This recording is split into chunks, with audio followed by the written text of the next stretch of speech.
Écoute, bonsoir Daniel. Je suis une fois de plus très content de t'accueillir dans une initiative d'Espace Marx qui a Merci l'habitude à évidemment toi, de, Dominique. de s'intéresser aux questions de la paix et du désarmement. Et donc, une fois de plus, écoute, pour te présenter, puisque un certain nombre de personnes visionneront effectivement cette soirée, Daniel, donc tu es un ancien responsable du mouvement de la paix avec qui nous avons fait beaucoup de choses dans une autre vie, on va dire les choses comme ça. Mais notamment, on s'était battu pour la civilisation du laser mégajoule sur le BARP et je Bien dirais sûr. lutter contre les essais nucléaires en laboratoire. Mais ce n'est pas l'objet de la discussion de ce soir, mais ça fait partie des préoccupations. Moi-même, militant du mouvement de la paix, évidemment, je suis toujours content, effectivement, de t'accueillir et de participer à une initiative de ce genre. Et puis, deuxièmement, tu as pris des responsabilités et tu animes l'Institut de documentation et de recherche pour la paix, dont tu es l'actuel président. Donc, tu as beaucoup travaillé, œuvré, tu as écrit plusieurs ouvrages. Je l'ai mis dans l'invitation. Et donc, je vais tout de suite te passer la parole pour que tu nous dises un petit peu qu'est-ce qui t'a poussé à reprendre la plume, je dirais, dans cette période effectivement internationale où les guerres continuent, hein, il y a effectivement le conflit Ukraine-Russie, mais il y a le conflit palestinien, Palestine-Israël qui continue, il y a la guerre au Yémen qui n'est pas terminée, et d'autres endroits dans le monde où malheureusement la guerre continue d'être un moyen, entre guillemets, c'est pas très bon comme terme, de vouloir résoudre les contradictions internations ou interpays. Et donc, c'est utile aujourd'hui de à nouveau s'engager dans une réflexion et des travaux pour faire progresser l'idée de solutions pacifiques et de solutions politiques des conflits existants dans le monde. À toi, Daniel. Oui, merci donc Dominique de ta présentation. Bonjour à toutes et à tous qui avaient pris un petit moment, mais là c'est plus facile ce soir parce qu'il fait plus frais. La pluie vient d'arriver là chez nous. Je suppose que chez vous aussi pour beaucoup. Alors la question évidemment pourquoi, comme tu dis, pourquoi écrire un livre sur la paix maintenant? Je pense que tout bêtement, il y a une question qui nous taraude forcément depuis plusieurs mois, c'est que il y a une sorte de sentiment d'inquiétude qui est assez largement répandu dans la population, dans les discussions qu'on peut avoir avec des collègues et tout. On a vu euh, on a vu paraître dans la presse même des articles, des titres de journaux disant va-t-on vers une troisième guerre mondiale, hein, c'est quand même pas anodin hein, comme titre, et cette crainte existe plus ou moins exprimée dans les têtes. Hein. Alors moi, en ce qui me concerne, bon, là, en 2018, là, j'avais écrit un ouvrage à l'occasion des cérémonies, des célébrations de la fin du centième anniversaire de la fin de la guerre 14-18. Hein. Je l'avais appelé 1914-1918 la paix. Là, à ce moment-là, mon souci, ça avait été un peu d'illustrer, de réfléchir sur l'évolution de la notion de paix dans l'histoire. Hein. Certains d'entre vous l'ont peut-être vu, lu, hein. euh, et c'est avec la volonté de montrer que aujourd'hui s'ouvraient de nouvelles perspectives pour construire un monde de paix. Alors, 5 ans après, personnellement, je pense que fondamentalement, la situation du monde n'a pas changé. Hein. C'est toujours les mêmes problématiques, mais je pense qu'on est à un moment avec un certain nombre d'événements qui se sont déroulés dans ces 5 dernières années où il faut approfondir, creuser un certain nombre de questions, débats et peut-être de travailler à éclaircir, enfin, je le pense, des perspectives. C'est donc là un peu ce qui a motivé la publication de cet ouvrage que j'ai appelé, je vous dirai pourquoi tout à l'heure, même si le titre est explicite, La paix, c'est mon droit, qui reprend un peu l'ensemble des réflexions que j'ai pu faire publier dans ces dernières années, notamment à travers du blog que je tiens sur Internet régulièrement. Alors, je pense que ma réflexion actuelle s'articule autour de 4 problématiques. La première, je pense qu'il faut vraiment mener une sorte de travail de pédagogie, si on peut dire, hein, d'éducation populaire, c'est-à-dire qu'il faut tordre le cou à un certain nombre d'idées fausses qui continuent d'exister, d'être prononcées comme des vérités d'évidence. La première, la plus célèbre, hein, c'est la fameuse devise « Si vis pacem parabellum », si tu veux la paix, prépare la guerre. Bon, je crois que vraiment maintenant, on peut dire la réalité, c'est pas si tu veux la paix, prépare la guerre, hein, c'est si tu prépares la guerre, tu auras la guerre. Voilà. Et si tu veux la paix, prépare la paix. L'expérience qu'on a, notamment des 20 dernières années, depuis l'année 2000, montre que dans tous les cas de figure, qu'on prenne Afghanistan, Libye, Syrie, Irak, partout, on a priorisé les solutions de force et les solutions militaires, et partout, quand on fait le bilan, on est en échec. On peut revenir hein, depuis le départ des Américains, la dernière image des Américains partant de Kaboul, c'est un constat d'échec de ce type de solution qui est évident. Ça, c'est ma première idée sur laquelle donc on reviendra. Ma deuxième idée deuxième secteur de réflexion qui m'anime, c'est, bon, il faut dénoncer les fausses évidences, mais en même temps, en somme, qu'est-ce qu'il faut proposer à la place? C'est-à-dire, je pense qu'il est nécessaire de dégager, je dirais, des idées claires et des objectifs aussi tout aussi clairs. Pour moi, les deux grandes lignes de force, les deux grands objectifs qui s'impose à nous, c'est d'abord la question de la démilitarisation des relations internationales. On arrive à un stade où jamais on a accumulé autant d'armements, d'une sophistication, d'un coût extraordinaire. Quand on pense qu'aujourd'hui, chaque année, le montant des dépenses d'armement est plus de 2 fois supérieur à ce qu'on dépensait au moment en 89, à la fin de la guerre froide, au moment où les tensions étaient au maximum entre les deux blocs. En gros, on était à 1000 milliards de dollars de dépenses d'armement chaque année. Aujourd'hui, on a dépassé les 2200 milliards, plus de 2 fois plus. Et aujourd'hui, les armements d'aujourd'hui sont, en règle générale, extraordinairement plus sophistiqués, plus meurtriers. Même les simples, comment dire, on a été capable d'améliorer le pouvoir destructif des armements les plus frustes au départ. Vous voyez, par exemple, aujourd'hui, dans la guerre d'Ukraine, on voit très bien la place que prennent les drones.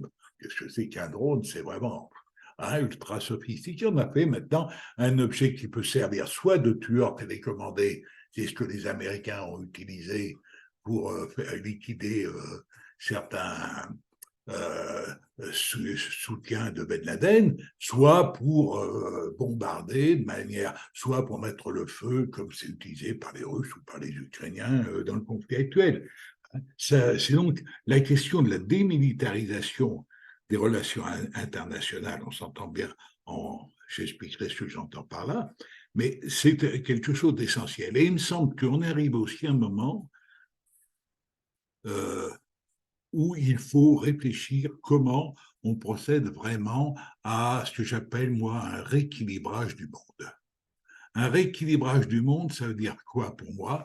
Ça veut dire travailler à un ordre mondial où toutes les nouveautés du monde sont prises en compte, c'est-à-dire notamment la place des nouveaux pays émergents qui sont devenus des puissances économiques, qui sont au niveau démographique une place de plus en plus considérable. Donc, il y a le phénomène BRICS, j'en parlerai. On ne peut plus raisonner uniquement comme on l'a fait à la fin de la Deuxième Guerre mondiale, en ce qui concerne les rapports entre États et la place à donner, la considération à donner à chacun de ces États, avec en plus la nouveauté qui s'est forgée dans les 3 dernières décennies, je dirais, la place de plus en plus grande que prennent les opinions publiques dans les débats internationaux.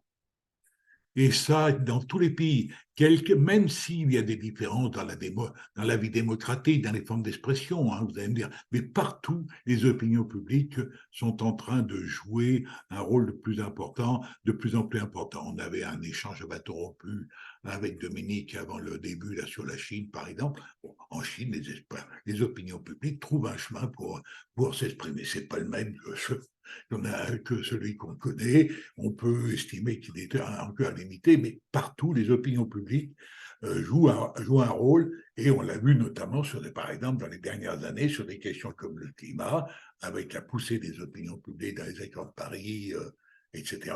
On l'a vu aussi sur ce qui a bougé, alors personne ne pensait que ça pouvait bouger sur les armes nucléaires, avec le traité d'interdiction des armes nucléaires.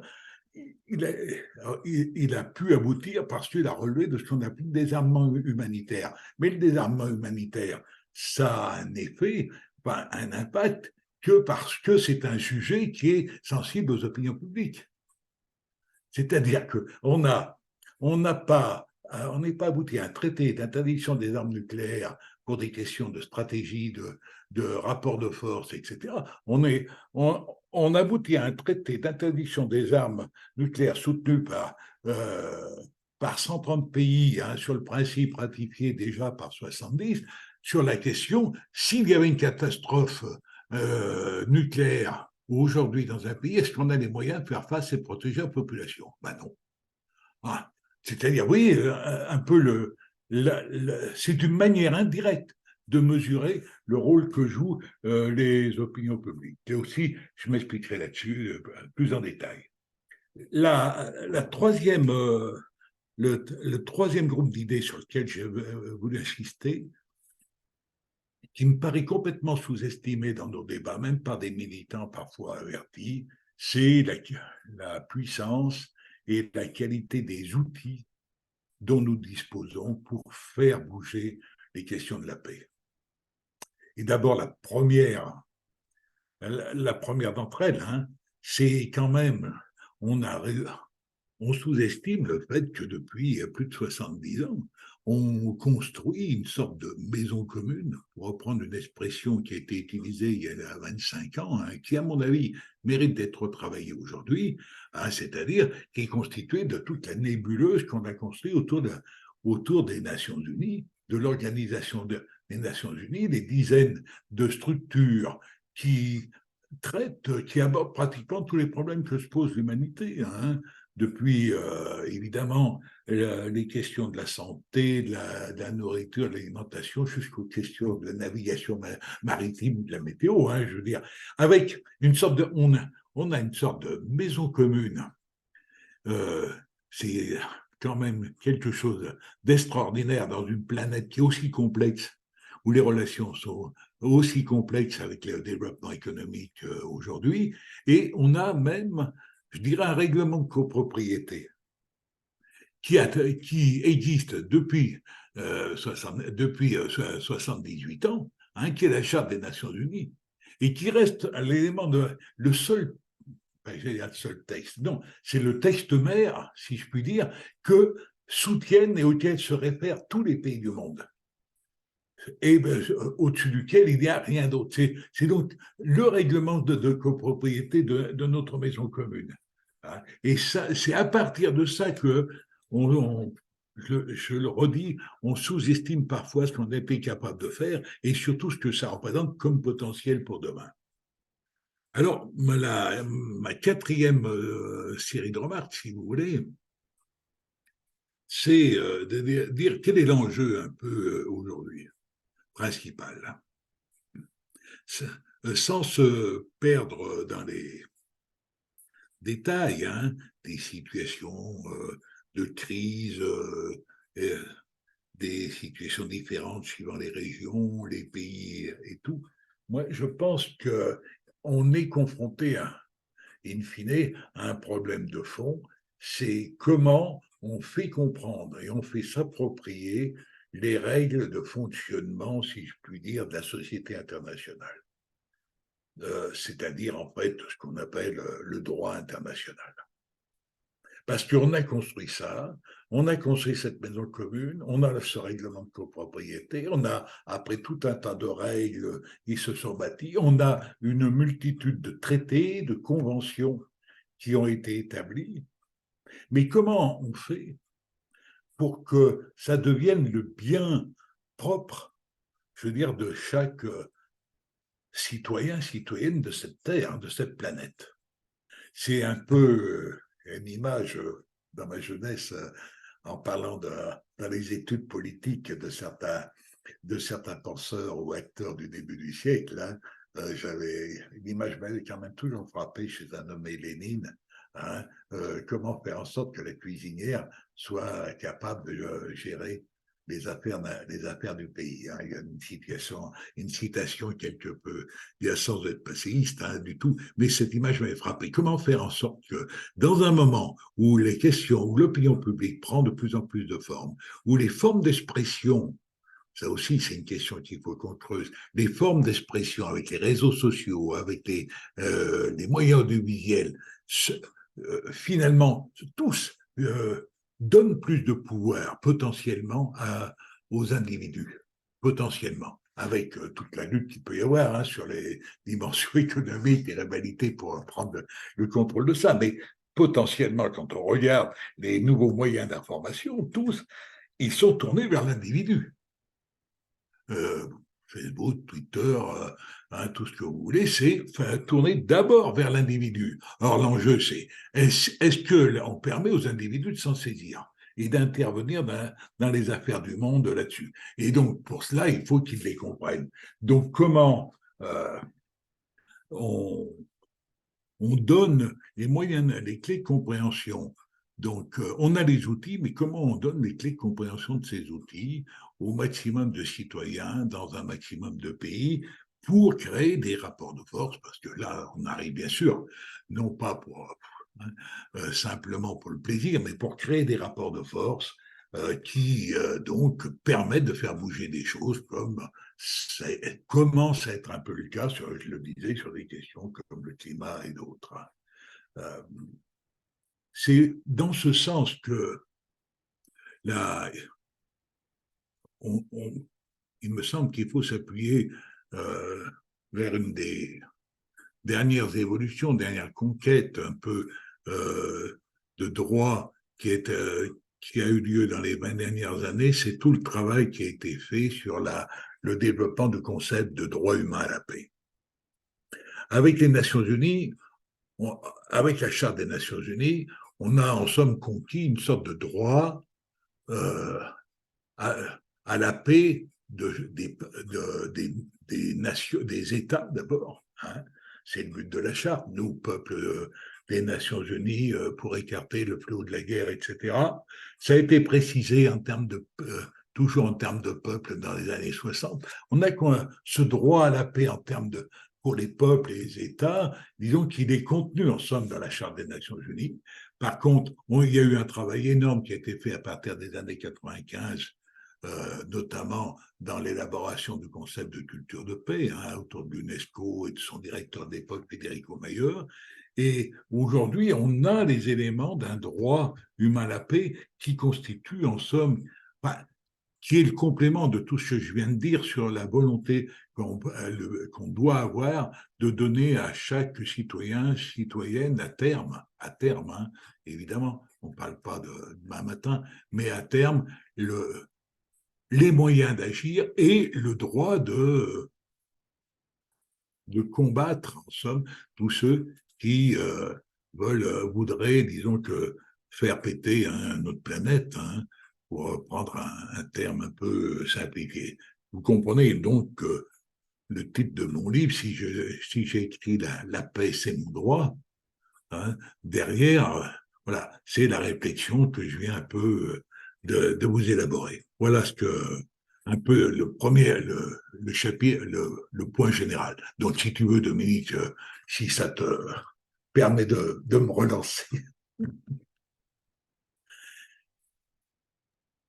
Oui, merci Daniel, un petit peu pour ces pistes, je dirais, tout à fait impressionnantes, hein. Enfin, moi, je te le dis, pour moi, ça représente, je dirais, des éléments importants qui méritent d'être développés. J'avais participé il n'y a pas très longtemps, d'ailleurs, à une réflexion organisée à Bordeaux là, sur les questions de relations internationales et de droit international.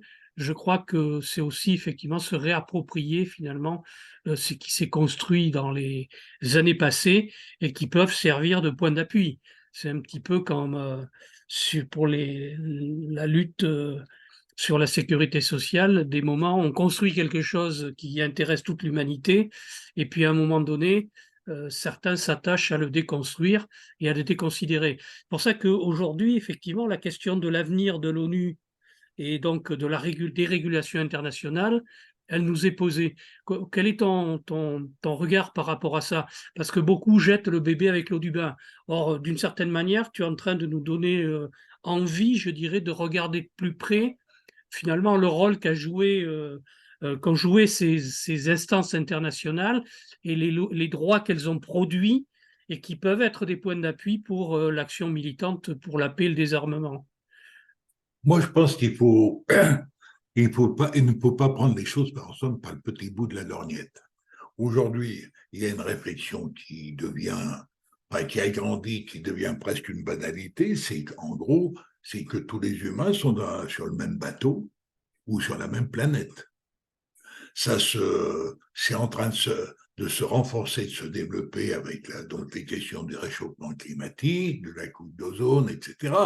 Bon, parfois, on sous-estime qu'on a le même problème avec l'hypothèse d'une catastrophe due aux armes nucléaires, hein, ou dans la même chose, s'il y avait une catastrophe une guerre nucléaire ou un fait de ce genre, ça ne s'arrêterait pas un pays, ça ne s'arrêterait pas une région, probablement.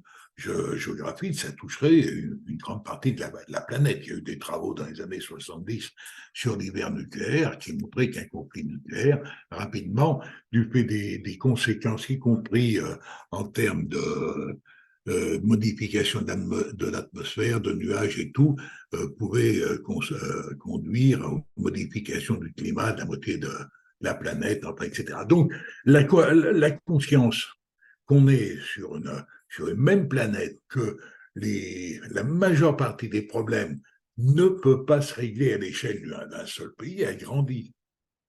Et je veux dire, à ce moment-là, on est face à un enjeu. Quelle réponse on construit en face? Quelle structure?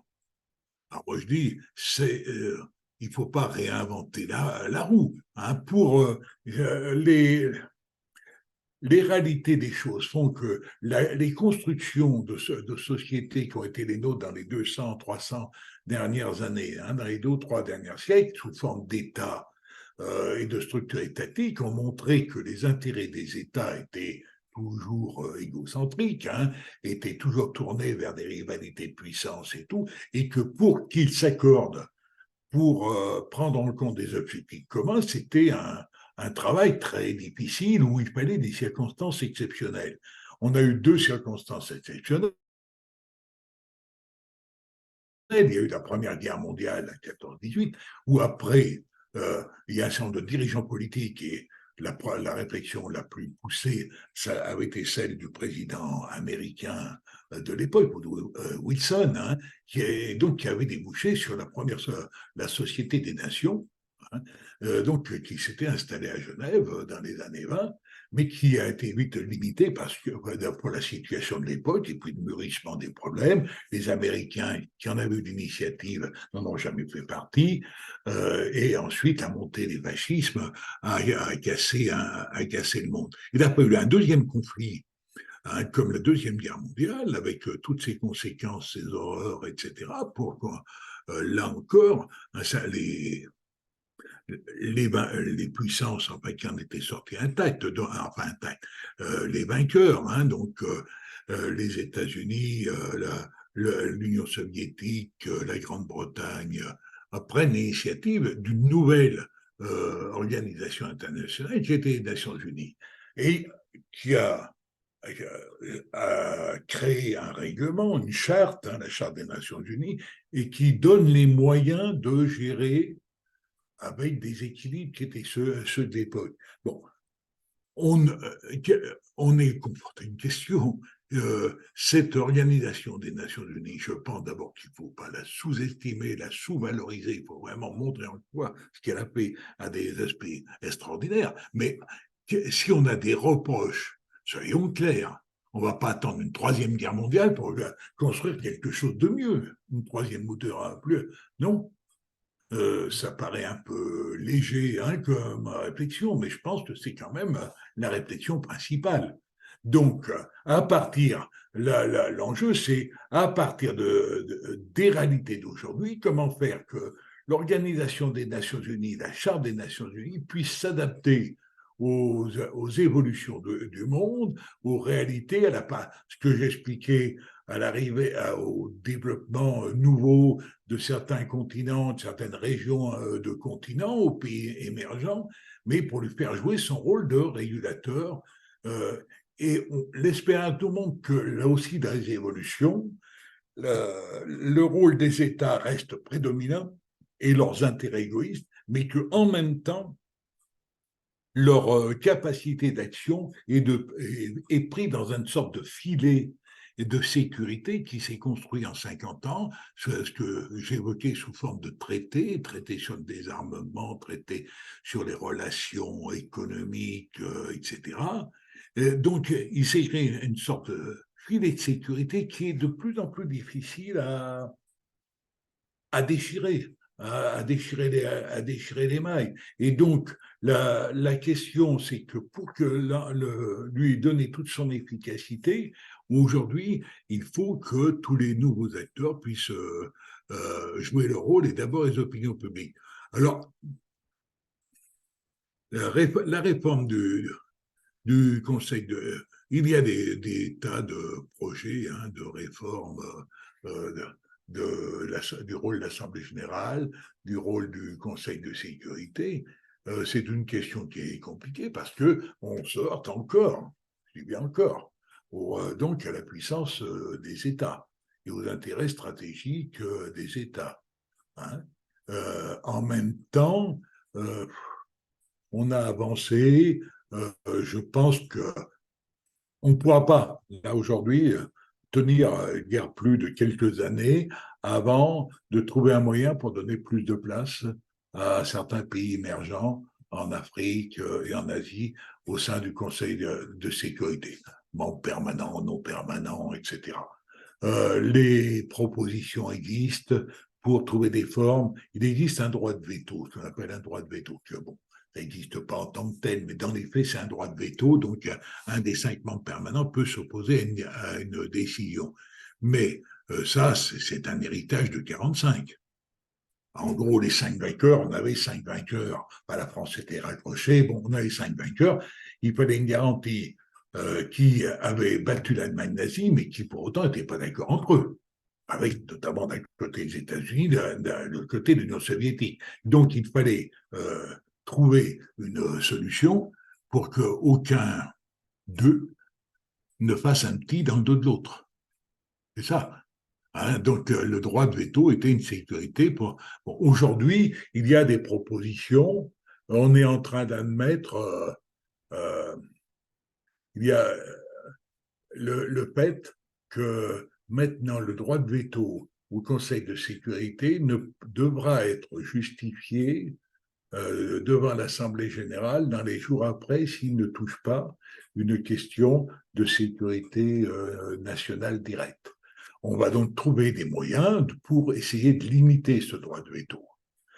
Après, va se poser la question sur laquelle il faut essayer d'avancer, je pense que c'est possible, c'est qu'on permette aux représentants des sociétés civiles ou des élus locaux sous des formes adaptées d'être obligatoirement consultés dans les débats de l'Assemblée générale.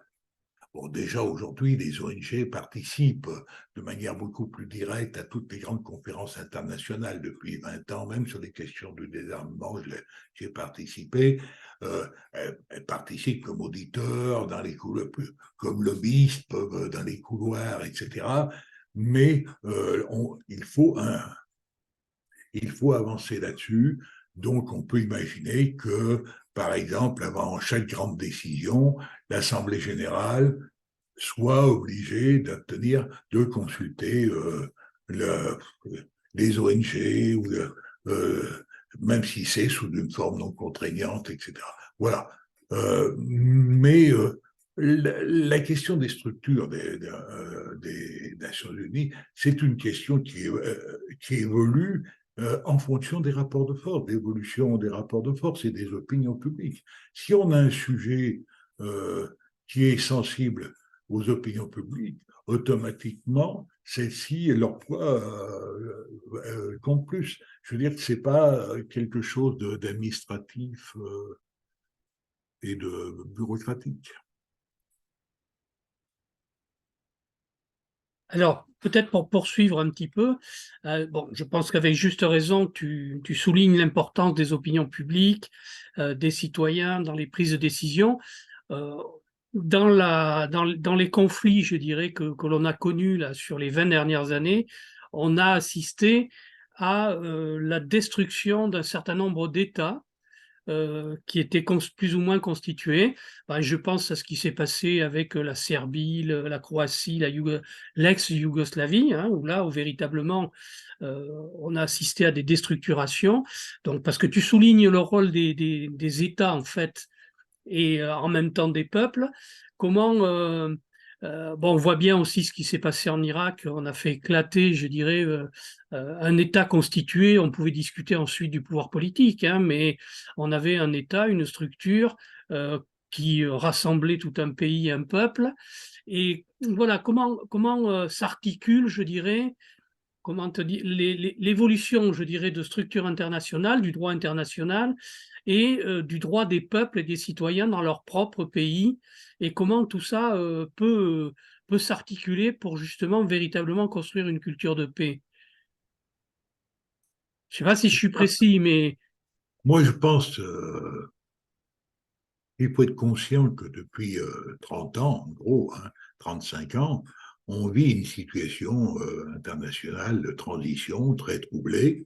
Après la période de la guerre froide, où tu avais vu une montée des tensions extrêmes, les dangers d'affrontement, mais où en même temps, en somme, l'ordre international, quelque part, était un peu cadenassé par la rivalité de l'Union soviétique, des deux blocs, quoi, du bloc de l'Ouest et du bloc de l'Est, après la guerre froide, dans une période donc euh, de desserrement de cette tension, on a vu un peu se déployer des forces contradictoires. C'est-à-dire qu'à la fois certains États en ont profité pour affirmer leur puissance ou leur rôle, chacun dans leur sphère d'influence et pour agir un peu n'importe comment. De l'autre côté, on a vu au niveau des opinions des peuples des mouvements très forts, en 2003 contre la guerre d'Irak, pour obtenir des traités comme le traité sur les mines antipersonnelles, etc., qui sont donc des traités d'opinion publique, mais en même temps, je veux dire que dans ce fait, la question nouvelle du terrorisme a brouillé les cartes, avec après les attentats, il ne faut pas se leurrer, après 2001, les attentats des Twin Towers, je pense que quelque part le prétexte un peu de la lutte antiterrorisme a permis de mettre en veilleuse un certain nombre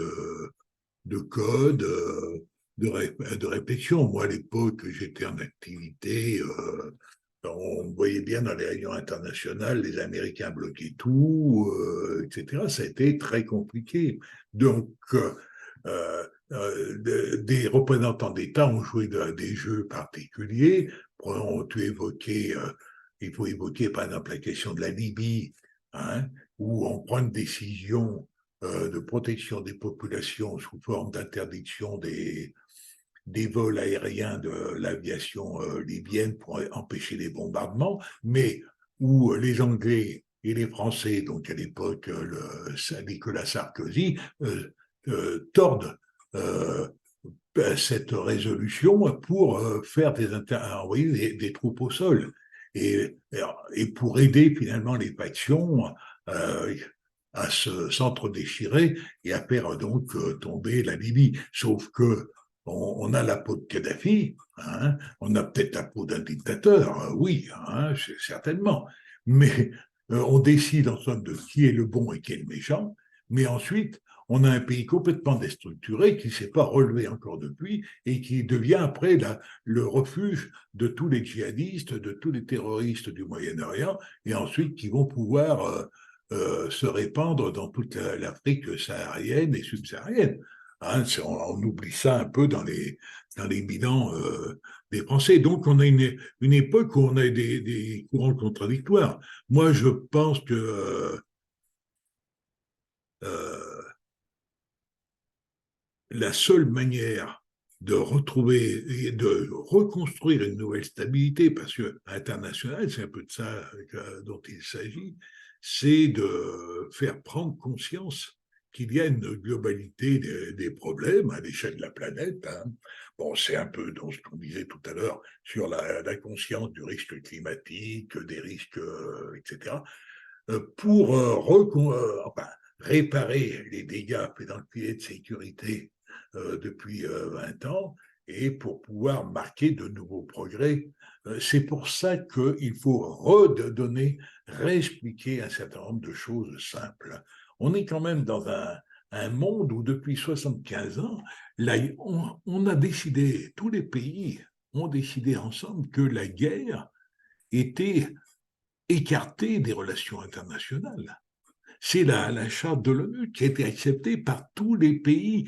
La charte de l'ONU dit qu'il est interdit de faire recours à la force pour régler un différend, que c'est possible uniquement en cas de légitime défense, mais encore de manière très limitée, tant que le Conseil de sécurité ne s'est pas saisi de l'affaire pour lui trouver une solution autre que par des moyens guerriers. Bon, c'est simple ça. Or, prenons la question de l'Ukraine, par exemple. Bon, on a une agression au départ, c'est clair, net, hein, de la Russie qui envahit l'Ukraine. Hein. Bon, autre chose est le débat sur comment on en est arrivé là, pourquoi Poutine, etc. Mais on a une agression. Bon, dans ce cas, il est tout à fait normal que dès le départ, les Ukrainiens ont le droit de se défendre et ont un droit de légitime défense.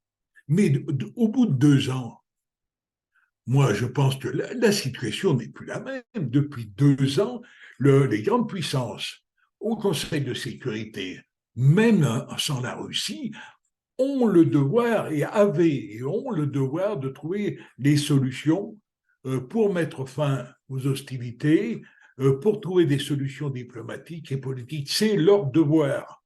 Hein. Or, depuis 2 ans, tout ce qu'on a, ils se sont contentés, entre guillemets, de dire ce qu'a fait la Russie, c'est mal. Ils ont eu raison, bien sûr. Hein. Donc, il faut la faire payer, il faut prendre des sanctions, etc. Et il faut donner des armes aux agressés. Mais c'est une fausse. Comment dire, quelque part, il y a une tromperie dans le raisonnement. Il y a une tromperie intellectuelle dans le raisonnement. Parce que ce qui est oublié, c'est que à côté de ça, et en priorité, leur devoir, c'est de tout faire pour trouver une solution politique et diplomatique. Or, les Américains, les Français, les Anglais, tous les principaux protagonistes n'ont rien fait. Et du coup, on a une situation où la guerre se transforme en guerre de tranchées. On se croirait en 1915, hein, avec même, disons, matériellement, avec tous les dégâts, les morts, les victimes, les déplacés, et qu'on voilà, hein, on attend, or, en sachant pertinemment qu'aujourd'hui, pratiquement tous les spécialistes militaires sont d'accord pour dire qu'il n'y aura pas sûr qu'il y ait un vainqueur dans un délai raisonnable. Or, pendant ce temps, ce qu'on oublie, c'est que chaque jour, il y a des victimes. Il y a dans la population civile, dans les soldats des deux côtés, etc. C'est-à-dire qu'on fait de la politique sur le dos. Sur le dos d'Ukrainiens, d'Ukrainiennes, et même de soldats russes, parce que tous n'y sont pas engagés, envoyés là-bas de leur plein gré, c'est clair. Donc, c'est un enjeu à faire comprendre. Et actuellement, bon, il semble que ça bouge un peu. Au niveau d'un certain nombre de pays, au niveau d'un certain nombre de dirigeants politiques, on dit, bon, il faut peut-être trouver, parce que on risque d'aller vers une déstabilisation de toute une région durable, et on ne sait pas jusqu'où ça peut nous mener. Il y a eu des discussions, en Arabie Saoudite, il y avait une quarantaine de pays, les Américains étaient d'ailleurs présents, ils avaient envoyé des observateurs. Il y a eu des discussions au sommet des puissances émergentes, le sommet des BRICS à Johannesburg en Afrique du Sud, où les Chinois et l'Afrique du Sud, le Brésil ont fait des propositions, bon, qui valent, mais le problème, c'est il faut enclencher des efforts. Or, actuellement, malheureusement, des pays comme la France, la Grande-Bretagne, les États-Unis ne bougent pas le petit doigt. Et là, on a une situation qui n'est pas possible, quoi. Il faut qu'on débouche sur ça. Voilà. Mais ça montre que les voies de la politique sont les seules possibles. Bon, je n'ai pas repris le débat sur la Serbie, etc. Mais on a, depuis 20 ans, c'est ce que ça montre, quand même, l'Afghanistan.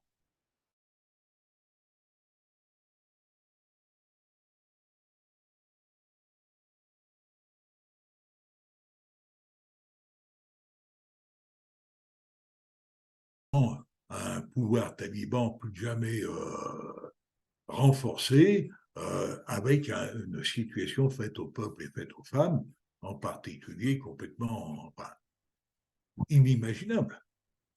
Donc ça, c'est pas le sort, c'est pas la fatalité, c'est bien la démonstration qu'il faut donner un coup de barre, j'allais dire, à un certain nombre de décisions politiques. Nicole nous pose la question, ne faudrait-il pas rendre les décisions de l'AG de l'ONU contraignantes? Enfin, je crois que j'aurais répondre oui, mais comment? Après la question reste posée. Est-ce que, enfin, comment dire, rétablir des notions de droit et donc régler politiquement des questions au niveau international, comment faire pour que comment dire, on ne rentre pas dans un nouveau conflit armé. Je veux dire, en Irak, par exemple, alors évidemment, c'est pas l'ONU qui a décrété les interventions militaires, c'est l'OTAN qui l'a fait. C'est une autre structure. Mais voilà. Est-ce que la solution violente ou la solution armée reste obligatoire d'une certaine manière, faire la police, entre guillemets, ou est-ce qu'on est sur un autre terrain et continuer à rechercher sur ce terrain-là? Ça, c'est le premier point. Puis le deuxième point, c'est quand même la question, c'est que des grandes puissances, hein, des États-nations qui sont producteurs d'armes, ont finalement tout intérêt à ce que la guerre continue d'une certaine manière. C'est quand même le cas de la France, c'est le cas de l'Angleterre, c'est le cas des États-Unis. Moi, je pense que alors, le droit, le droit international, international et le rapport donc entre les nations est régi donc fondamentalement, puis c'est le texte qui est au-dessus de tous les autres par la Charte des Nations Unies. Mais je veux dire qu'au-dessus de la communauté des nations, il n'y a pas d'autorité supérieure, il n'y a pas un bon Dieu, un bon Dieu de la justice internationale. Bon, on peut croire qu'il y a un être supérieur, une puissance supérieure sur le plan spirituel, idéologique, peut-être, mais je veux dire que, donc, automatiquement, la question se pose, c'est pour rendre des décisions obligatoires, ça peut être que par l'acceptation commune de tous les participants. Hein. Et donc, on sait bien que c'est valable pour des... Ça, on peut le faire, et on le fait, ça existe. Donc, dans un certain nombre d'accords, de traités, tout sur des questions qui ne sont pas mineures, mais sur des questions normales, entre guillemets. Mais quand on touche ensuite aux décisions suprêmes, c'est-à-dire aux droits des États, etc., c'est beaucoup plus compliqué, puisque les plus grands ne vont pas accepter des procédures d'interdiction qui peuvent un jour leur revenir dessus. Alors malgré tout, on fait des progrès, on avance, hein, puisque on a réussi à créer un tribunal pénal international, une cour pénale pardon, internationale, hein, qui en somme, elle n'a que 10 ans. Hein. C'est un traité qui a été signé par une majorité d'États dans le monde, qui n'est pas reconnu officiellement par la Russie, par les États-Unis, hein, mais qui a des conséquences énormes, parce que ça veut dire que dans ce... alors, ce tribunal, cette Cour pénale internationale peut inculper donc des gens, des crimes commis par des gens, des citoyens d'un pays qui ne reconnaît pas son statut, si c'est commis sur le territoire d'un pays qui le reconnaît. Ce qui explique qu'il y a eu une procédure de lancée contre Poutine, ce qui explique qu'il peut y en avoir contre les États-Unis, etc. Il faut dire que quand on l'a, elle a été acceptée, hein, quand ce statut, dont ce qu'on appelle le statut de Rome, a été accepté donc en 2007, hein, je crois, les grandes puissances avaient fait le tour, et notamment les États-Unis, de toutes les ambassades, hein, de tous les pays, pour dire ne signez pas.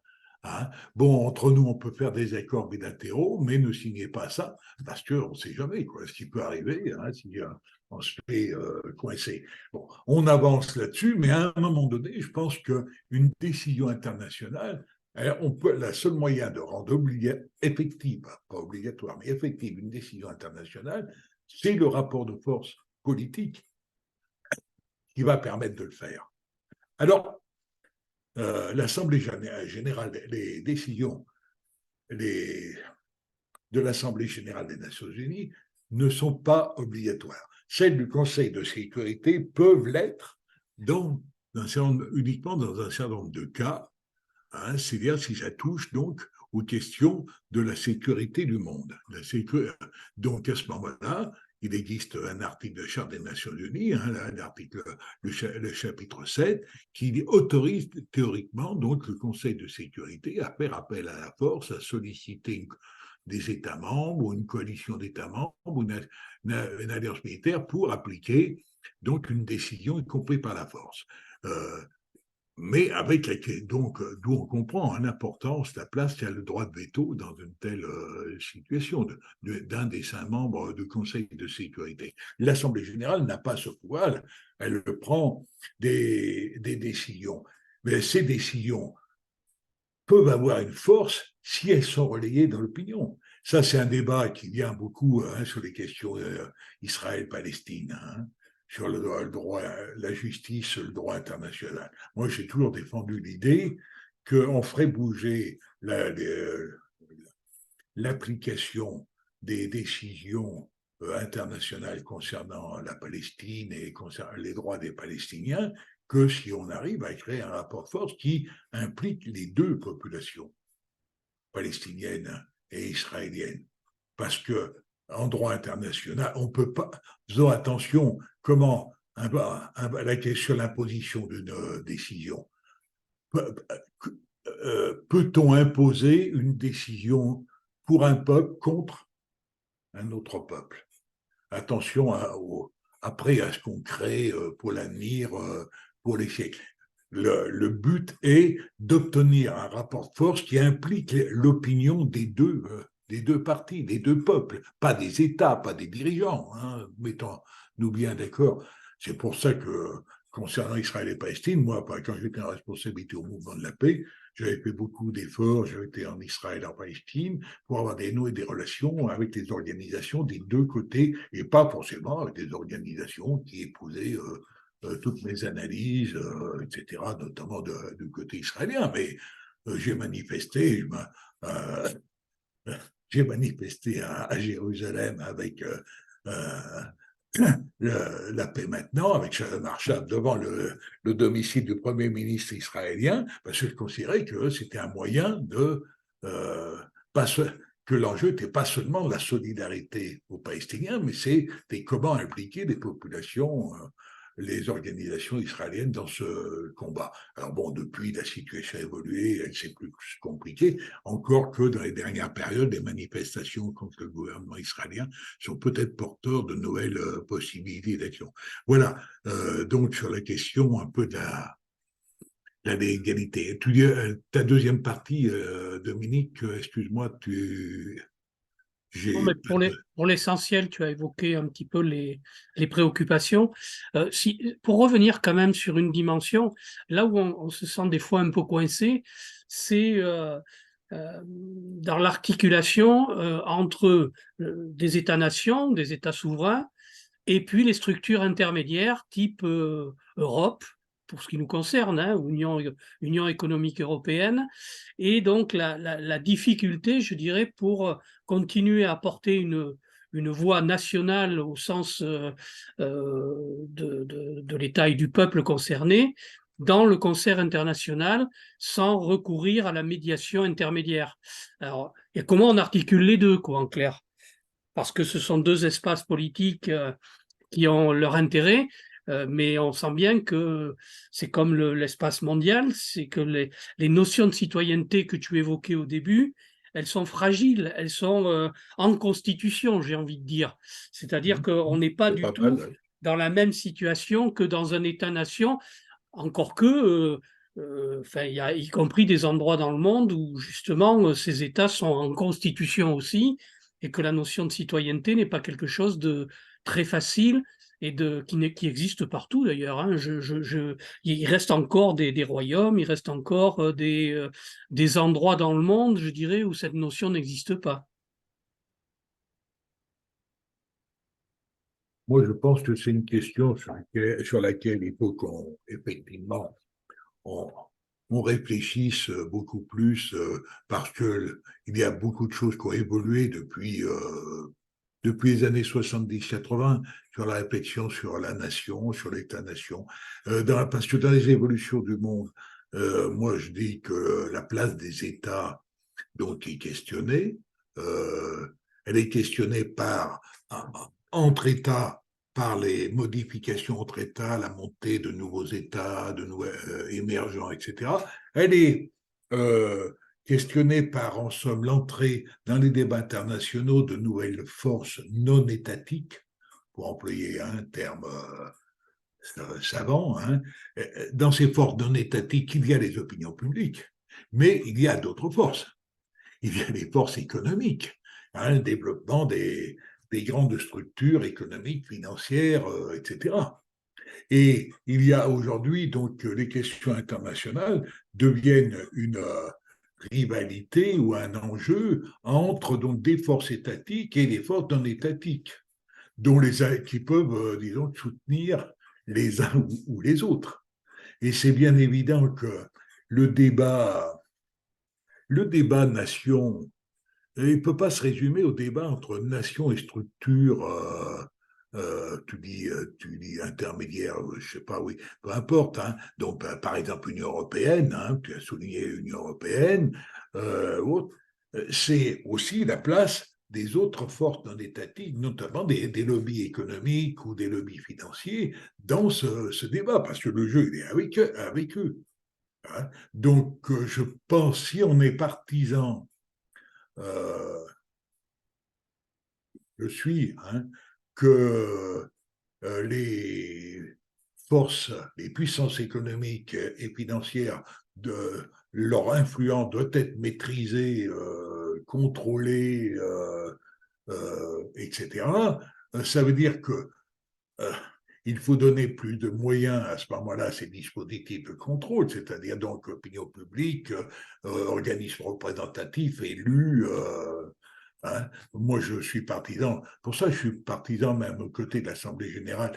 Il existe une union interparlementaire, mais d'une sorte de parlement des peuples, avec des élus locaux, avec des choses, donc un contre-pouvoir là aussi, hein, ou euh, d'autres forces, pour que c'est pour que les opinions publiques ou les forces démocratiques, enfin d'expression de la démocratie, hein, parce que force démocratique, ça peut avoir un sens un peu plus étroit, hein, d'expression, donc les parlements locaux, etc., puissent donc jouer et contrebalancer l'influence des forces économiques.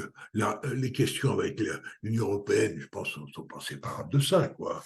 C'est bien l'influence de grands trusts industriels ou financiers qui enfin, biaisent le débat sur les décisions que peuvent prendre à ce moment-là, ou le pouvoir que peut essayer de prendre les représentants de ces structures intermédiaires plus tard. Voilà. Hein. Donc, moi, je pense qu'il faut c'est pas, et ça, c'est pas seulement des questions de mécanique, quoi. C'est des questions vraiment de politique, de rapport de force, d'évolution, de place. Après, il faut être clair sur les objectifs qu'on se forme. Moi, je dis dans les évolutions des 20 dernières années, il y a eu le développement, l'apparition, y compris de nouvelles notions. Euh, Depuis 90, il y a eu une série dans les années 90-95, par exemple, de conférences internationales de l'ONU, hein, qui ont vu pour la première fois l'arrivée en masse de milliers de représentants des ONG, d'opinion publique, hein, conférences sur les femmes, conférences sur le climat, sur le développement social et tout, hein, Rio de Janeiro, Pékin, etc. Bon, le, comment dire, euh, il faut que, euh, je suis en train de perdre mon fil, il faut qu'on arrive donc à avoir une vie internationale qui sorte qui enfin, fluidifie les cadres administratifs. Sinon, hein, on aura soit on riche simplement des simples attitudes de repli politique, hein, de rétrécissement politique, alors que la, oui, je voulais dire, c'est dans ces années-là, ce qui a marqué toutes ces conférences, ça a été l'apparition d'un certain nombre de notions qui toutes ont tourné sur l'humain. C'est dans ces années 90 qu'on a commencé par les développements humains, hein, de sécurité humaine, toutes ces centrées, et le dernier, mais qui n'a pas été jusqu'au bout, donc de droit humain à la paix. Donc, toutes ces années ont montré, recentrer les préoccupations, le débat autour des hommes et du développement des hommes. Donc c'est autour de ça que, à mon avis, on peut dépasser un certain nombre de contradictions ou de trucs. Alors, le fond étant, moi je pense qu'à terme, aujourd'hui, euh, la notion, j'ai parlé tout à fait au début, il fallait retravailler par exemple la notion de maison commune, parce que je pense que la manière dont sont posés un certain nombre de problèmes aujourd'hui, de plus en plus par des gens, ça ramène justement au fait qu'on est dans une communauté. Et donc, dans une communauté, dans une maison commune, on a un double problème, c'est que chaque individu qui y vit doit pouvoir s'épanouir, et en même temps, il peut s'épanouir en lien et en relation avec les autres, avec ses colocataires, avec ses trucs. C'est ça, plus que jamais, l'enjeu qui va être celui des, la décennie qui nous attend. Est-ce qu'il y a quelqu'un ou quelqu'une là qui souhaite intervenir ou donner un point de vue ou poser une question, hein?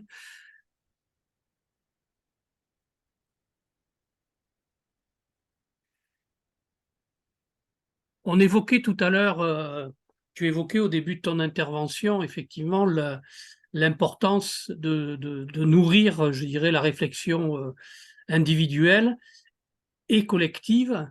La question, c'est qu'aujourd'hui, on a quand même, on a eu, enfin, dans les 20-30 dernières années, on a eu une exacerbation de la figure individuelle avec des aspects qui sont intéressants, hein, que c'est pas pour la rejeter comme ça complètement. Et en même temps, alors est-ce qu'on sent ou pas ressurgir aujourd'hui des l'intérêt de refaire du lien, enfin de refaire du commun et de travailler cette notion de communauté, pas au sens étroit, hein, où ça a pu se vivre en termes religieux ou en termes idéologiques, mais en termes effectivement d'une conscience planétaire et d'une conscience humaine, sachant que on dépend les uns des autres, quoi. Mais est-ce que toi, tu as le sentiment que ça a progressé de ce point de vue, ou est-ce on a des difficultés qu'il va falloir remettre le couvert? Non, je pense que tu évoquais avec juste raison tout ce qui s'est passé autour des forums sociaux pendant toutes les 15-20 dernières années, qui a été un moment extraordinaire de construction justement de cette dimension euh, qui se présentait altermondialiste, mais justement pour un autre monde. C'était pas pour supprimer la dimension mondiale, c'était pour construire de nouvelles relations sociales, de nouvelles relations humaines, de nouvelles relations politiques. Voilà. Et puis j'ai vu que Yannick avait ouvert son micro. Est-ce que c'est pour intervenir éventuellement? Bon, moi, moi, j'entends bien, éventuellement, hein, j'entends bien tout ça. Après, je trouve qu'il y a un hiatus entre, et je suis d'accord avec ce que tu évoques, Daniel, sur la nécessité de faire jouer ce poids, cette expression du citoyen du monde pour faire avancer les choses. Mais justement, enfin, quand dans nos activités au quotidien, quand je dis nos activités de mouvement de la paix, hein, au quotidien, moi je ressens que ce pouvoir citoyen, il est complètement atrophié. Les gens n'y croient pas à, à, à ce, à, ce, à ce pouvoir d'agir. Et donc, là, il me semble que la première chose à faire, c'est d'arriver à restaurer cette, cette force-là dans chacun des citoyens qu'on rencontre et dans nos activités. Mais moi, je dois dire que je suis un peu... pour moi, ça passe par là. Je suis d'accord, mais le constat, c'est que la force d'action du citoyen du monde, elle est du citoyen, voilà, je dis du monde pour faire écho avec cette approche mondialisée, hein, et ben, moi, je ne sais pas comment faire pour la restaurer. Et c'est ça, pour moi, ça passe par là. Et là, moi, je trouve qu'on est un peu en panne. Qu'en pensez-vous?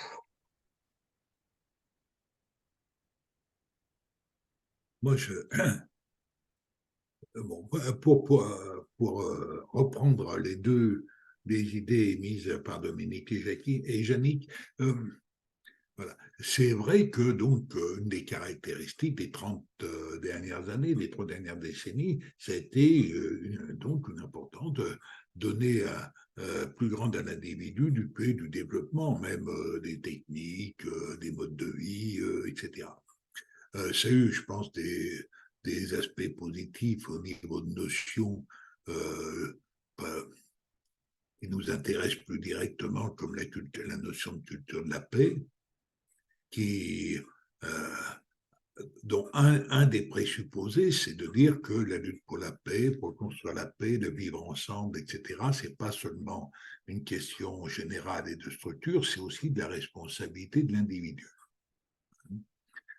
Pendant longtemps, moi, j'ai vécu dans ma jeunesse, hein, dans mon éducation, une sorte de dichotomie entre un discours, disons, d'engagement collectif, hein, progressiste, à gauche, etc., hein, très net, dont privilégiait le collectif. Hein, j'étais très bien, hein, et un discours que je jugeais parfois trop individuel, qui était celui, par exemple, de militants chrétiens, hein, sur l'idée de la paix en soi, etc.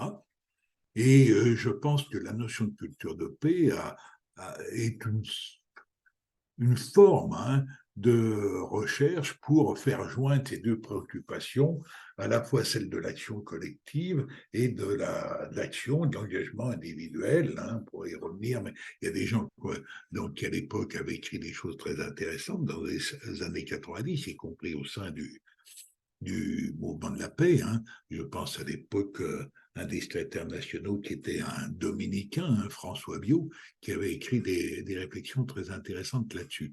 Alors, donc, on a cette question, il y a des avancées un peu dans la réflexion sur la responsabilité individuelle. Et en même temps, on est dans une société où le mode de vie économique, politique, vise à fragmenter, hein, à fragmenter les choses et donc à mettre chacun dans des petites cases dans lesquelles il n'a pas de perspective. Le gars qui a des problèmes moi je vis à côté de Saint-Étienne, hein, mais dans une commune, dans une zone rurale, hein, je suis presque un périurbain. Hein, le gars, il voit les problèmes à l'échelle de son village, et donc les responsables, il les voit à l'échelle de son village ou à l'échelle de celle qui lui est donnée à la télévision. Donc, en même temps, il le voit toujours dans des petites cases, dans des petites boîtes. Et je pense qu'on n'échappera pas, même si c'est difficile, à essayer de donner des outils de compréhension globale pour qu'il soit décollé, hein, qu'il puisse se décoller du visage du carreau, prendre un peu de recul, quoi, et prendre un peu de recul. C'est pour ça que c'est pas évident, hein, parce que ce que j'ai dit tout à l'heure devant vous, hein, sur ce qui s'est passé depuis 70 ans, l'idée de maison commune, etc., ça ne peut pas se digérer comme ça, parce que ça va à l'encontre de choses qui sont masquées. Hein. Bon, après, on parle d'émigration de responsables, c'est le gars d'un côté, où c'est les jeunes du quartier chaud de la ville d'à côté, quoi. Hein, voilà. Hein. Moi, c'est les jeunes des quartiers de Saint-Étienne. Vous, ça doit être les jeunes de vos quartiers. C'est pas. Donc, on est confronté à. Je comprends ce que tu dis, Yannick, hein, à cette difficulté. Il y a de partir de préoccupations quotidiennes et comment les resituer. On ne peut pas donner il n'y a pas de solution uniquement locale, hein, ou uniquement ponctuelle. Donc, si on veut montrer l'efficacité éventuelle, c'est de montrer qu'on est, entre guillemets, on n'est pas seul. Hein. C'est la vieille question de la communauté d'action, hein, et la communauté de pensée. Donc, voilà, hein, après. Mais je pense que on est peut-être aujourd'hui dans des conditions plus faciles, justement, parce qu'il y a certains types de problèmes, c'est bien tellement évident que ça ne dépend pas hein, seulement de nous, que le réchauffement climatique, ça ne vient pas seulement si moi je gaspille l'eau de mon robinet, hein, ou que j'arrose trop et tout. Bon, il y en a qui le disent, hein, mais j'entends aussi un nommé Darmanin là, à midi qui dit que la lutte contre la drogue, hein, c'est la responsabilité de chaque Français hein, pour ne pas consommer de la drogue. Ouais, hein, il se fout c'est une insulte quoi, pour la majorité des gens. Quoi. Mais c'est aussi un moyen de détourner un problème, de le ramener et de le remettre dans une petite case pour empêcher que soit élargie la réflexion. Voilà.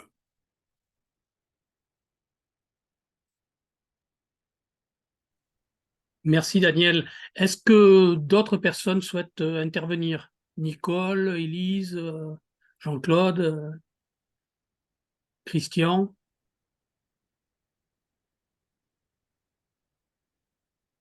Alors c'est vrai que quand on aborde ces questions-là, on a souvent le sentiment enfin un petit peu ce qu'a développé Yannick, hein, sentiment d'impuissance par rapport à des phénomènes qui nous échappent. En clair, hein, ce qui se passe en Ukraine, même ce qui se passe en Palestine, et même tout en développant des actions de solidarité ou qu'il faut faire. Hein, c'est pas la question n'est pas là, mais comment enrichir à la fois la nécessité de l'engagement, compris au sens tel que tu l'as évoqué, et donner envie, je dirais, de se passionner un petit peu pour ces questions. Parce que la jeunesse, elle est disponible quelque part. Hein. Je veux dire, ce qui se passe au niveau du climat montre qu'elle n'est pas du tout... elle n'attend pas que les choses se passent. Alors, des fois, elle va loin dans l'expression de ses envies et de l'urgence de certains problèmes. Mais il n'empêche que cette jeunesse, elle est là. Comment on peut s'adresser à elle pour avancer? Alors, il y a aussi une question qui est posée par Nicole. J'ai un problème avec l'existence des frontières telles que définies en 1945 et ne sont-elles pas source de conflit? J'ai envie de dire oui, oui, madame. Et s'il y avait que celle-là, il faut regarder tous les accords Sykes-Picot suite, je dirais, au démembrement de tout le Moyen-Orient, et on aura aussi une des origines, je dirais, des guerres. Mais Daniel, c'est plutôt à toi de répondre sur ces questions. Non, non, non, moi je suis d'accord, bien sûr, avec la constatation. Bon, tu parles du Moyen-Orient, on peut dire la même chose de l'Afrique. Hein, les frontières en Afrique ont été dessinées pratiquement au double décimètre, quoi, sur une carte, hein, pratiquement bien droit, tout ça. Et c'est la responsabilité du colonialisme et des partages de territoires par les puissances coloniales, etc. Donc, ça soit toujours source de conflit, c'est évident, puis ça le sera encore pendant un certain temps, sauf qu'on ne refait pas l'histoire. Voilà. Hein. La question après, c'est comment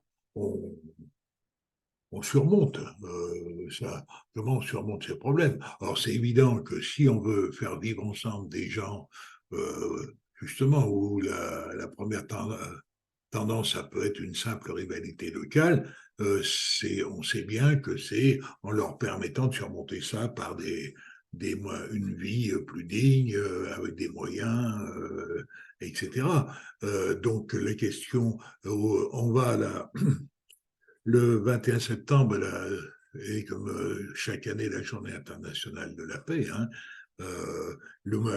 alors, le thème choisi par l'ONU cette année, c'est le soutien à la réalisation des objectifs de développement durable qui ont été établis en 2015 jusqu'en 2030. Et donc, l'ONU fait remarquer donc, que si on ne fait pas un coup d'effort, si les États qui le peuvent ne font pas un coup d'effort pour le financement de ces objectifs, ceci risque de ne pas être atteint. On avait fait des progrès les premières années, mais depuis 3 ans, avec le Covid, ça a stoppé dans beaucoup d'endroits les efforts faits en termes d'alimentation, en termes même d'éducation, hein, puisqu'il y a des reculs d'éducation dans certains pays, etc., notamment au niveau des filles et tout. Donc c'est clair que une des questions en Afrique, c'est bien une des questions principales. Seulement après, se pose la question comment on le règle. Hein. Ça pose bien la question de nouveaux rapports entre les États, entre les peuples. On voit bien, par exemple, la France en Afrique n'arrive pas à se départir d'une certaine attitude liée à la période coloniale. Hein. Je lisais là aujourd'hui une interview de Philippe de Villepin, pas toujours d'accord avec lui, mais qui est très lucide là-dessus vis-à-vis de la politique française en disant il faut arrêter de regarder l'Afrique avec les lunettes d'autrefois, quoi. Hein, alors que ce sont tous des pays où la moyenne d'âge est très très jeune. Souvent, la moyenne d'âge est de moins de 30 ans, moins de 20 ans même. La moyenne d'âge qui vivent la vie à travers les réseaux sociaux, etc. Les discours donc, de la France se sont remis. Et la seule chose concrète qu'ils voient de la France, c'est les bases militaires qui existent toujours, hein, ne pas l'oublier, au Congo, au Niger, on a toujours des bases militaires. Hein. Et donc après, on peut dire tout ce qu'on veut dans le discours, que les gens y voient. Or, ça, c'est un peu lié hein, à l'héritage colonial. Donc, je pense qu'on est un peu dans le débat, donc probablement du débat sur les anciennes frontières on ne s'en sortira que si on tient compte, justement, ce que je disais, des évolutions du monde, si on donne plus de place, plus d'écoute aux pays émergents, aux pays en voie de développement, etc., avec des méthodes qui respectent ces pays. Hein. Bon, vous avez vu actuellement, par exemple, les, les 5 grands pays émergents, BRICS, on parlait de BRICS, vous savez ce que ça veut dire Brésil, Russie, Inde, Chine et Afrique du Sud, hein, South Africa. Hein. Et donc, ceux-ci ont eu des demandes d'adhésion, ils ont décidé de prendre une dizaine de pays supplémentaires, d'admettre une dizaine de pays supplémentaires, dont parmi eux plusieurs pays africains, hein, ce qui veut dire qu'il y a une prise de conscience de la place que doivent avoir certains pays de la part de ceux-ci, y compris des projets d'indépendance ou de moins grande dépendance sur le plan économique, monétaire, essayer de modifier la nature des échanges monétaires, donc de contester plus ou moins sous des formes diverses la place du dollar. Mais ça montre donc qu'il y a en même temps, il y a des choix qui sont en train de se faire. C'est pour ça que comment on peut donner plus de place aux opinions publiques, aux réflexions, parce que les choix qui peuvent se faire actuellement peuvent ne pas forcément entraîner dans une direction positive. Par exemple, la guerre d'Ukraine a une des conséquences, en gros, sous la conduite de Biden, de reconstituer un bloc occidental. C'était évident parce que Biden, c'est un homme de la guerre froide, hein, il a fait sa carrière jusqu'à la chute du mur. Après, il a été aux premières responsabilités à la fin des années 90 avec Madeleine Albright. Hein. En 2000, hein, c'était un des personnages clés. Hein, en 2000, de la diplomatie américaine. Moi, à l'époque, j'étais secrétaire du mouvement avec le collègue anglais. On avait été à Washington rencontrer son chef de cabinet parce que sur le plan du désarmement et du TNP, bon, il jouait un rôle clé. Et il a gardé 20 ans après. Et même s'il y a toujours la politique américaine lancée par Obama de se tourner vers l'océan Pacifique, vers la Chine et tout, Biden a retrouvé des réflexes de la guerre froide. Donc on a reconstitué un bloc occidental. Les BRICS essayent d'échapper donc aux pressions et tout. Et donc ils créent une sorte de bloc opposé au bloc économique occidental. Et on voit par exemple aussi que à l'Assemblée des Nations Unies, il y a des votes des pays du Sud, des pays d'Afrique, d'Amérique du Sud, d'Asie, donc contre certaines décisions américaines. Et donc maintenant on commence à parler d'un Global South, un Sud global. Hein. Mais alors, c'est à la fois positif parce que ça veut dire qu'il y a des volontés de résister aux dominations classiques occidentales économiques qu'on connaît, mais en même temps, là, je ne crois pas que l'avenir, ça soit à la reconstitution d'un monde où il y aurait 3-4 blocs qui, un jour ou l'autre, pourraient être rivaux et pourraient nous entraîner dans les conflits. Moi, j'ai toujours le souvenir de la guerre de 14. Hein. La guerre de 14, elle naît de l'affrontement des blocs militaires et des alliances nouées, hein, avec d'un côté les Allemands, les Italiens, de l'autre côté les Français, les Anglais, bref, et les Russes. Hein. Donc, comment on fait pour que la préoccupation, l'enjeu pour faire face aux problèmes qui sont actuels, le climat, des armements, des militarisations et tout, qui sont des problèmes globaux, comment on fait pour ça se résolve d'une manière commune et pas seulement dans des affrontements, des négociations de bloc. Moi, je crois que c'est pour ça que j'insiste sur l'idée qu'il faut reprendre et retravailler, non pas comme ça avait été dit à l'époque et dans d'autres contextes, mais cette notion de communauté mondiale, de maison commune, parce que les problèmes auxquels on a à faire face aujourd'hui ne se régleront que par l'ensemble, l'ensemble de tous, d'où l'importance et de la charte de l'ONU, du règlement de copropriété et plus largement du droit international, donc dans ces grandes lignes, pas par les petits bouts bien sûr, mais dans ces grandes lignes. Merci Daniel pour toutes ces pistes de travail et de réflexion, puisque tu as initié un certain nombre de chemins possibles à emprunter, au moins à travailler et à enrichir. Sauf s'il y a d'autres questions, ça fait à peu près 1h30 hein, que l'on dialogue, je vous propose d'arrêter pour ce soir, mais juste pour ce soir, et de créer les conditions pour accueillir Daniel, je dirais, dans vos villes ou départements. J'ai vu qu'il y avait presque une demi-invitation pour Bordeaux ou Libourne. Tout à fait, ça reste à organiser et je veux bien y travailler, il n'y a aucun problème. Bien, sauf s'il y a une question, sinon peut-être un dernier mot, Daniel, et puis... Non, je pense que ce que j'ai dit suffit. Hein. Très bien, absolument. Bien, merci à tous et à toutes hein, d'avoir Merci à participé à vous. cette soirée.